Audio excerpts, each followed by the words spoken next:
नमस्कार, मी explorer mommy तुमच्या सगळ्यांचं स्वागत करते तुमच्या, माझ्या आणि सगळ्यांच्या आवडीच्या रेनवाली लव्ह स्टोरीमध्ये. खरं तर मी तुमच्या सगळ्यांची माफी मागते, कारण बऱ्याच दिवसाचा गॅप झाला आणि मी कविता सादर करू शकले नाही.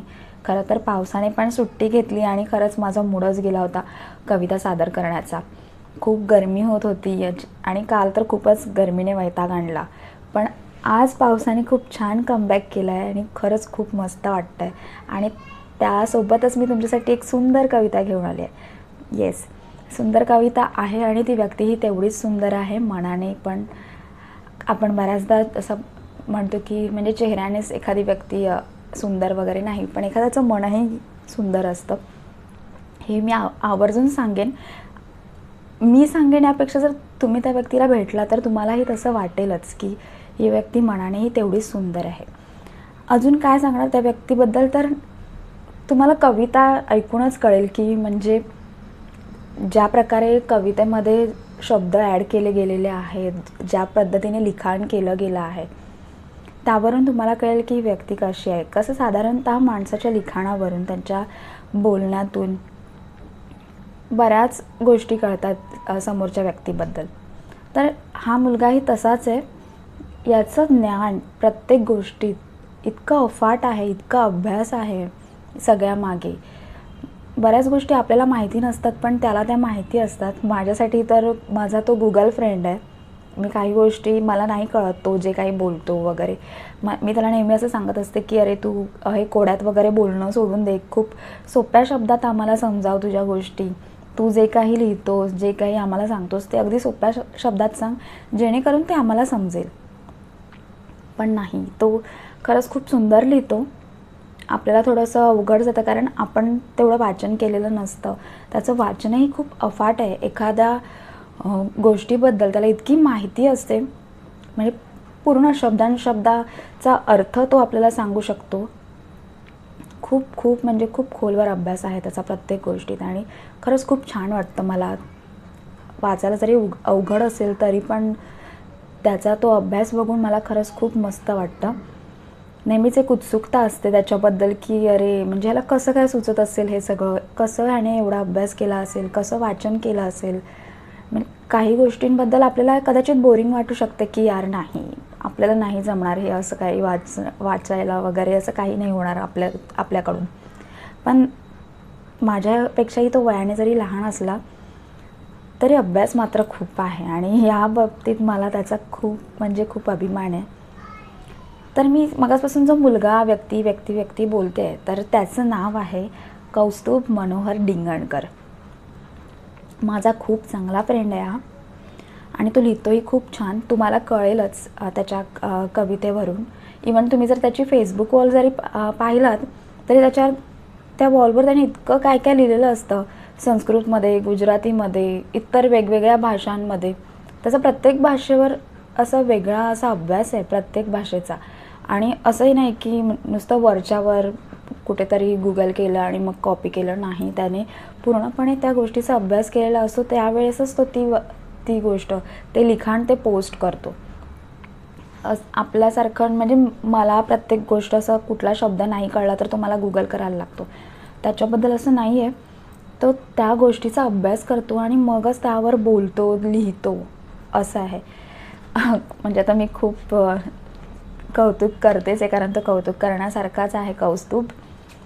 आणि असं नाही करणार मी तुम्हाला सांगून, तर तो मुलगा, ती व्यक्ती तुम्हाला नाही कळणार. आपण त्याची कविताच सादर करूयात.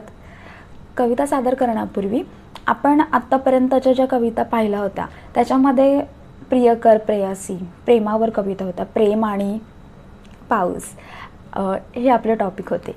ही कविताही तसंच आहे, प्रेम आणि पाऊसच आहे. पण या कवितेमध्ये याच्यात प्रियकर आणि प्रेयसी नाही आहे, तर एक भाऊ आणि बहीण आहे. तर त्याने त्या पद्धतीने प्रेम त्या कवितेत व्यक्त केलेलं आहे. आता तुम्हाला कळलंच असेल की का वेगळा आहे हा मुलगा. आणि कविता ऐकल्यावर तर अजूनही तुम्हाला कळेल की यात काय वेगळे पण आहे. तर कविता सादर करते कौस्तुभ मनोहर डिंगणकर याची. कवितेचं नाव आहे पडू नको कसा तरी. पडू नको कसा तरी सकाळ संध्याकाळी, पडू नको कसा तरी सकाळ संध्याकाळी, हवा तसा नाचून घे, हवा तसा नाचून घे तू शेष मध्यान्ह काळी. ही आहे निर्भीड, ही आहे निर्भीड लागवी अन लाजाळू मनाची, ही आहे निर्भीड लागवी अन लाजाळू मनाची. मला नाही एक सवय, मला नाही एक सवय उगा कनवाळूपणाची, मला नाही एक सवय उगा कनवाळूपणाची. तुम्ही ज्ञानी भाऊराया, तुम्ही ज्ञानी भाऊराया समजा अडचण भगिनीची, तुम्ही ज्ञानी भाऊराया समजा अडचण भगिनीची. तू असता तिथे तिने कशी छत्री मिटायची, तू असता तिथे तिने कशी छत्री मिटायची. पाते लवते न तोच, पाते लवते न तोच सारे आभाळ भरते, पाते लवते न तोच सारे आभाळ भरते. तुझ्या तिच्या प्रेमा कशी मग भरती जडते, तुझ्या तिच्या प्रेमा कशी मग भरती जडते. तू येता हिच्या डोईवर, तू येता हिच्या डोईवर छत्री उभारते, तू येता हिच्या डोईवर छत्री उभारते. धार मुसळ असूनही मनी ओहोटी लागते, धार मुसळ असूनही मनी ओहोटी लागते.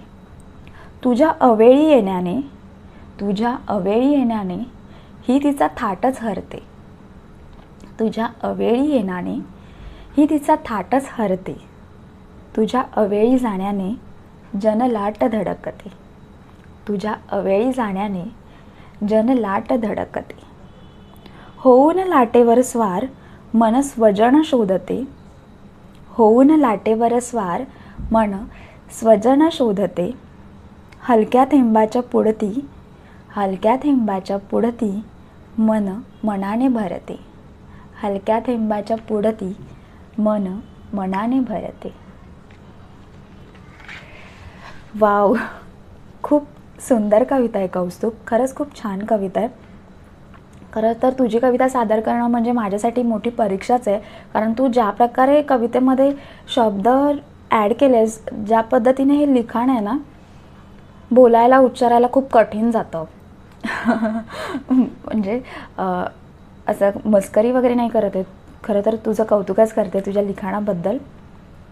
कारण आम्ही असं काही लिहिताना सहज सोप्या पद्धतीने लिहायची सवय झाली आहे, जे आम्हाला स्वतःला कळेल, पण तू तुझ्या पद्धतीने लिहितोस आणि ते खरंच खूप छान असतं. नवीन नवीन शब्द ऐकायला मिळतात, नवीन शब्दांचे अर्थ तुझ्याकडून कळतात आणि मला खरंच खूप आवडेल तुझ्या अजून कविता सादर करायला, तुझ्याकडून नवीन नवीन शब्द माहिती करून घ्यायला, शब्दांचे अर्थ माहिती करून घ्यायला. खूप छान वाटलं तुझी कविता सादर करून. आणि तुम्हीही मला सांगा तुम्हाला कौस्तुभची कविता कशी वाटली. तुम्हाला जर त्याच्या इतरही कविता वाचायच्या असतील तर तुम्ही त्याच्या फेसबुक वॉलवर जाऊन वाचू शकता, अर्थात त्याची परमिशन घेऊन. हो, त्याची परमिशन घेऊन त्याला तुम्ही फ्रेंड रिक्वेस्ट पाठवू शकता. त्याच्या कविता, त्याचे लेख खूप सुंदर असतात. तो ज्या पद्धतीने मेसेज पाठवतो तेही फार सुंदर असतात आणि खूप महत्त्वपूर्ण असतात. एखाद्याला इन्स्पायर करण्यासाठी खूप सुंदर सुंदर मेसेज म्हणजे तो स्वतः लिहितो, हे आधी एक वेगळेपण आहे. आपण बऱ्याचदा कॉपी पेस्ट करतो किंवा फॉरवर्ड करतो, तर असं कधीच नाही होत मला वाटतं त्याच्याकडून. तो स्वतः सगळे मेसेज लिहितो, स्वतः कविता लिहितो, लिखाण, इतर लेख लिहितो. खूप खूप खूप सुंदर लिखाणही आहे आणि हे व्यक्तिमत्वही तेवढंच सुंदर आहे. तर कौस्तुभ खूप खूप धन्यवाद, खूप खूप आभार तुझे. तू तुझी कविता सादर करायला दिलीस आणि अजूनही तुझ्या कविता मी सादर करेन, मला नक्की आवडेल. तर हे होतं आज आपलं रेनवाली लव्ह स्टोरीचं सेशन. मला नक्की सांगा तुम्हाला कसं वाटलं. अजून मी कविता सादर करणार आहे. आता पावसाला तर सुरुवात झालेलीच आहे. खरं तर पावसाने खूपच वाट बघायला लावली यावर्षी. जुलै महिना सुरू झाला तरी पण थांबला होता पाऊस, पण आता मला वाटतं तो थांबणार नाही आहे.